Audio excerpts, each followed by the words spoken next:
Bismillahirrahmanirrahim. Assalamualaikum warahmatullahi wabarakatuh.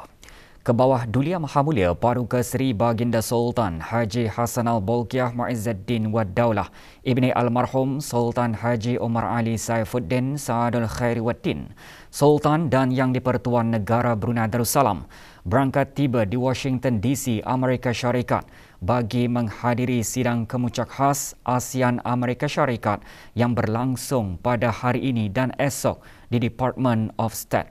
Berangkat mengiringi ke bawah Dulia Maha Mulia ialah Duliang Teramat Mulia Paduka Seri Pengiran Muda Abdul Matin. Hadir di lapangan terbang Joint Base Andrews, Washington DC bagi menjunjung ke bawah Dulia Maha Mulia semasa keberangkatan tiba ialah Ambassador Rufus Gifford, Chief of Protocol bagi Amerika Syarikat. Juga menjunjung keberangkatan baginda Yang Berhormat Datuk Seri Setia Awang Haji Erwan bin Pehin Datuk Pekermajaya Haji Muhammad Yusof, Menteri Hal Ehwal Luar Negeri kedua, dan Tuan Yang Terutama Datuk Paduka Haji Sarbini bin Haji Ali, Duta Besar Istimewa dan Mutlak Negara Brunei Darussalam ke Amerika Syarikat. Sebelum berangkat menghadiri sidang kemuncak khas tersebut, ke bawah Dulia Maha Mulia juga dijangka menghadiri majlis santap malam bersama para pemimpin ASEAN yang dihoskan oleh Presiden Amerika Syarikat.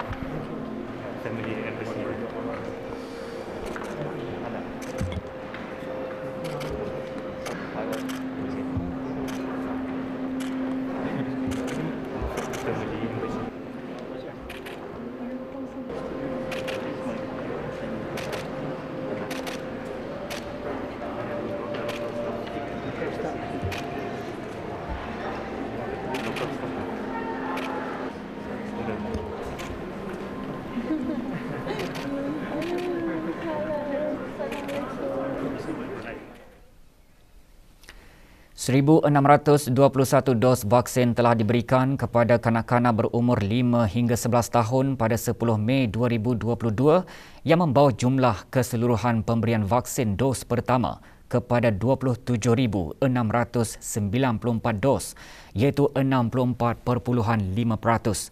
Perangkaan itu dimaklumkan oleh Menteri Kesihatan pada sidang media situasi terkini jangkitan COVID-19 di Dewan Al-Afiah Kementerian Kesihatan. Yang Berhormat Datuk Seri Setia Dr. Haji Awang Muhammad Hisham bin Haji Jaafar juga memaklumkan 1,188 dos kedua vaksin telah diberikan kepada kumpulan umur tersebut yang membawa jumlah keseluruhan kepada 5,996 dos, iaitu 14%.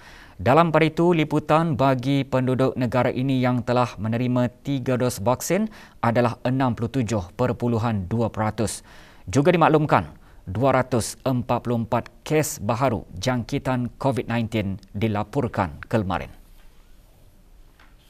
Sebanyak 244 kes baru telah dilaporkan, iaitu 236 kes adalah hasil ujian ART dan 8 kes adalah hasil dari 332 ujian makmal RT-PCR yang telah dilakukan dalam masa 24 jam. Oleh itu, jumlah keseluruhan kes yang dilaporkan di negara Brunei Darussalam setakat ini ialah 143,616 kes. Statistik harian COVID-19 yang lain adalah seperti berikut. Tidak ada kes yang dikategorikan dalam kategori 5, yakni mereka yang memerlukan rawatan di unit rawatan intensif ataupun ICU. Manakala 2 kes masih berada di kategori 4, yakni mereka yang memerlukan bantuan oksigen dan di bawah pemantauan rapi. Sebanyak 100 kes telah disahkan sembuh yang membawa jumlah kes yang sembuh kepada 142,061 kes. Jumlah kes aktif pula ialah sebanyak 1,336 kes, iaitu 28 kes sedang dirawat di hospital, manakala 1,308 kes sedang menjalani pengasingan diri di rumah.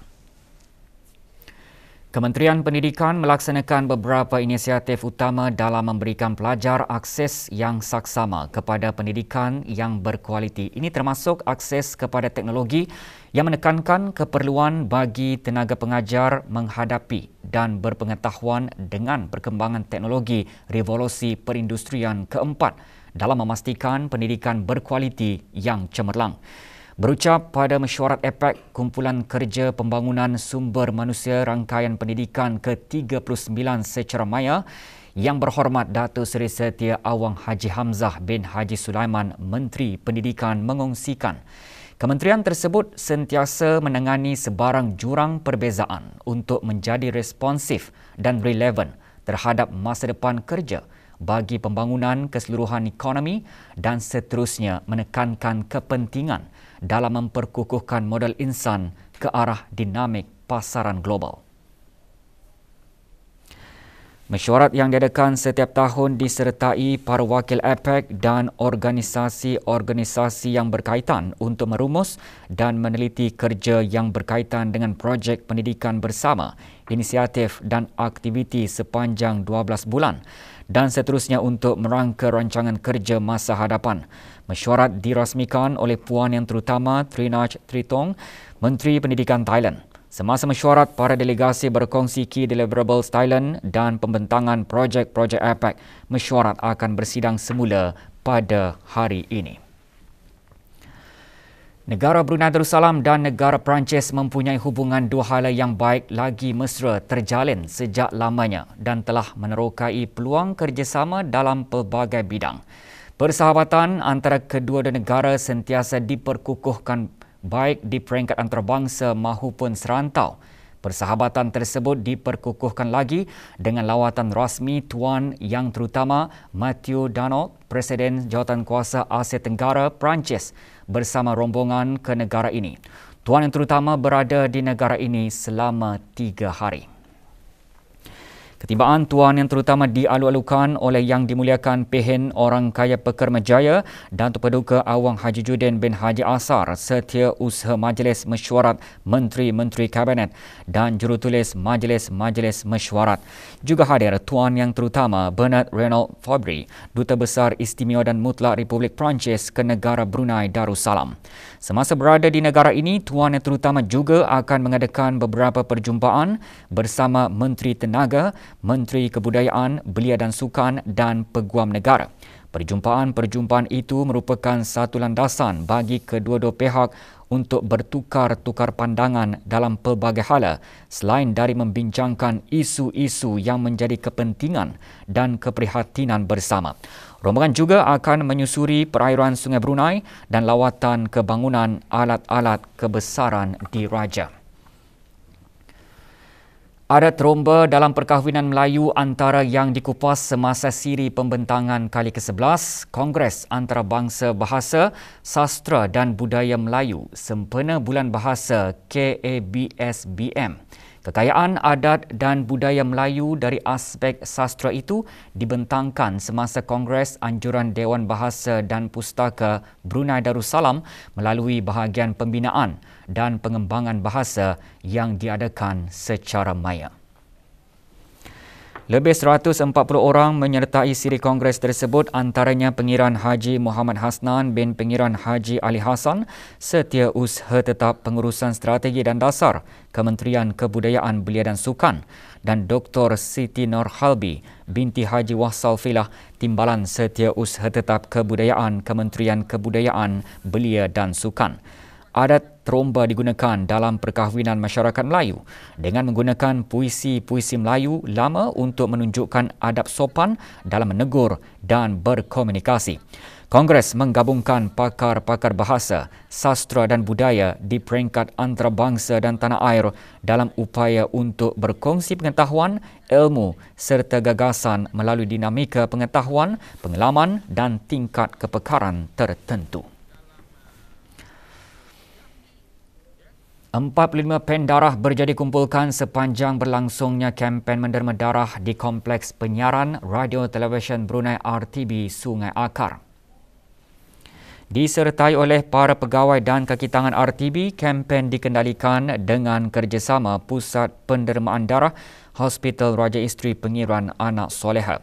Kempen bersempena sambutan ulang tahun ke-65 Radio Brunei ini dihasratkan dapat membantu meningkatkan stok bekalan darah negara khususnya bagi keperluan pesakit-pesakit yang memerlukan.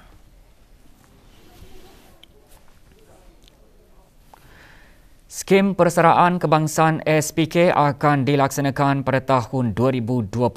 Skim baru itu bertujuan meningkatkan kualiti kehidupan semasa Hari Persaraan dengan memberikan jaminan sosial yang inklusif dan berdaya tahan kepada ahli-ahli melalui skim persaraan sosial yang lebih baik daripada skim yang sedia ada pada masa ini.